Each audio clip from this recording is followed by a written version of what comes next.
Welcome to the Wonder Tribe. Here we are, yet another with curious podcast on interesting topics. Our today's topic is for defense lovers who have interest in military and related topics. You have always listened about Indo-China face-off, but have you ever listened about Indo-American face-off? Let's dive into this to know more. Welcome to a story buried deep in military logs. The moment when an Indian Air Force fighter nearly locked onto the USS Nimitz, the world's most powerful aircraft carrier. Was it a mistake? Was it a warning? Or was it a silent show of strength? Let's uncover a moment where peace balanced on the edge of a missile trigger. In 1951, No. 6 Squadron was reborn. Known as the Dragons, they began with 4-engine B-24 Liberators for maritime reconnaissance and air-sea rescue. Flying over the vast ocean at 500 feet without modern instruments required unmatched precision. They weren't just pilots, they were pioneers. By 1987, the squadron traded its aging Canberras for Anglo-French Jaguars. Sleek, powerful, and fast, they were nicknamed ship sinkers. Their first arrival in Pune caused a thunder that echoed across the city. The Dragons had entered a new era of maritime dominance. During the Maldives coup in November 1988, a Canberra bomber armed with deadly S-24 rocket bombs flew from Trivandrum, prepared to strike if things went south. The skies were murky, visibility poor. Fortunately, the aircraft returned. But had the order come, the result would have been explosive. The Jaguars mastered flying at just 100 feet above sea level. Their tactic was simple. Any disruption in the horizon is a target. They trained with MiG-29s, Sea Harriers, and even in pitch-dark nights, covering 300 nautical miles, ultra-low, ultra-fast.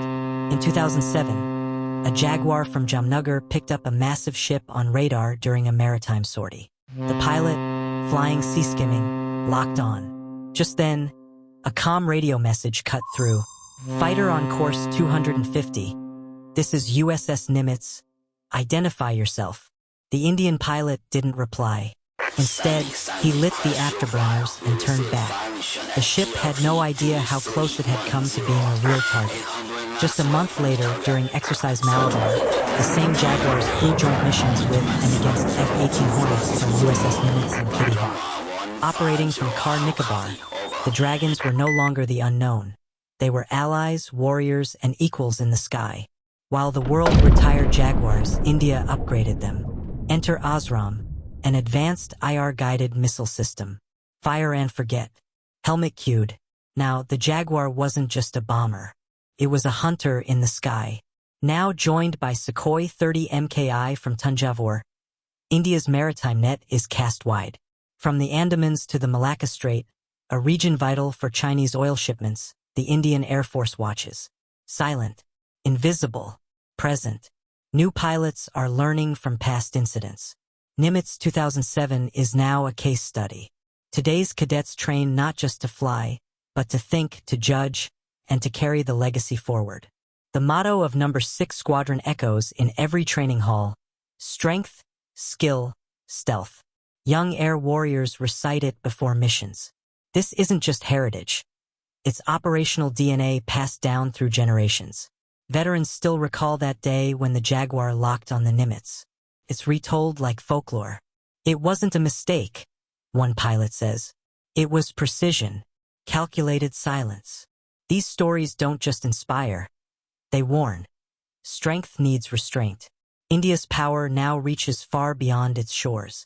With the development of the Andaman Command and closer coordination with ASEAN navies, the IAF is no longer a regional force. It's a blue water shield in the making. What do you do when you're seconds away from conflict with a superpower? The answer isn't in manuals.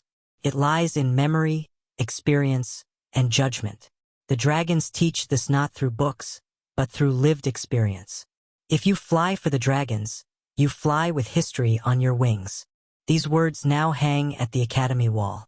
Young pilots salute them every morning before heading to the simulator or strapping into the cockpit. If you came at this point, then do not like, share, and subscribe to Food for your curiosity. Within the IAF, there's an unspoken understanding. When it comes to international waters, the balance between assertion and caution is sacred. Pilots are trained to respond not just with reflexes, but with geopolitical awareness.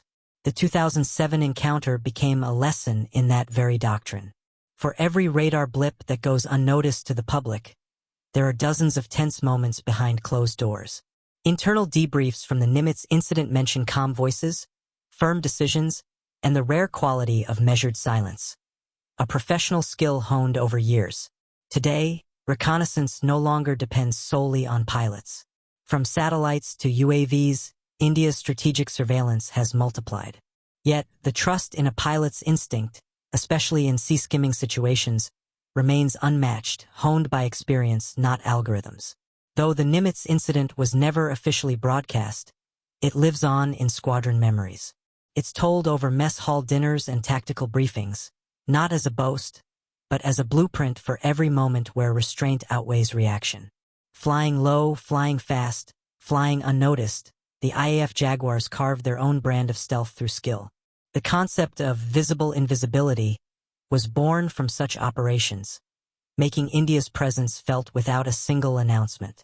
One trigger press, and history would have changed. These words by a former wing commander, now preserved in the War College archives, remind every pilot in training. Judgment, not weapons, defines a true warrior. While global powers circle the Indo-Pacific, the Indian Ocean remains a hotbed of silent strategy. From choke points to friendly navies, India's air presence maintains a careful watch, guarding not just territory, but balance. They say the most powerful moments in military history are the ones that end quietly. The near attack on USS Nimitz was one such storm, avoided by precision, professionalism, and an unwavering sense of duty. So what really happened that day?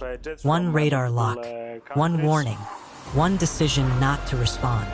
The Indian pilot could have fired, but didn't. That's discipline. That's control. That's power without chaos.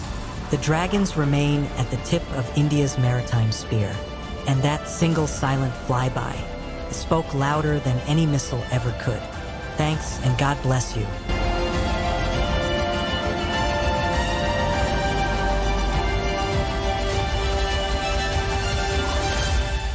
Chucky!